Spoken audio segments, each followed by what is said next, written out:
আসসালামু আলাইকুম। বর্তমানে ইতালিতে কোনো ইতালিয়ানরা কোনো বাংলাদেশিদেরকে বাড়ি ভাড়া দিতে চায় না। এর প্রধান তিনটি কারণ রয়েছে। নাম্বার 1, বাড়ি ভাড়া নেওয়ার পর 6 মাস বা 1 বছর পর ছলে বলে কলে কৌশলে কিন্তু বাড়ি ভাড়া বন্ধ করে দেয়। বাংলাদেশে যেরকম বাড়ি ভাড়া না দিলে পরের দিন ঘাড় ধাক্কা দিয়ে ঘর থেকে বাইর করে দেওয়া হয়, ইতালিতে কিন্তু এই ধরনের কোনো সুযোগ নাই।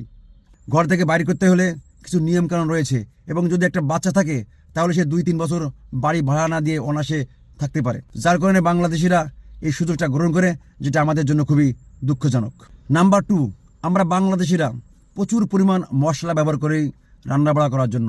যখন এই মশলা দিয়ে রান্না করা হয় তখন আশেপাশে একটা দুর্গন্ধ সৃষ্টি হয়, যেটা ইটালিয়ানরা এই দুর্গন্ধ সহ্য করতে পারে না এবং ঘরের ভিতর তৈলাক্ত সৃষ্টি হয়।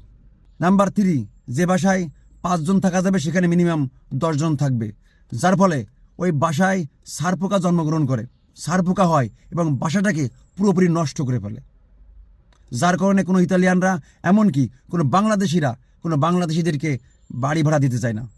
এই কাজগুলো সবাই করে না, মাত্র 2-1 জন লোক করার কারণে সমস্ত বাংলাদেশিদের মান সম্মান নষ্ট হচ্ছে। তো সবাই ভালো থাকবেন, সুস্থ থাকবেন। আবার কথা হবে, দেখা হবে নতুন কোনো ভিডিও নিয়ে। আল্লাহ হাফেজ।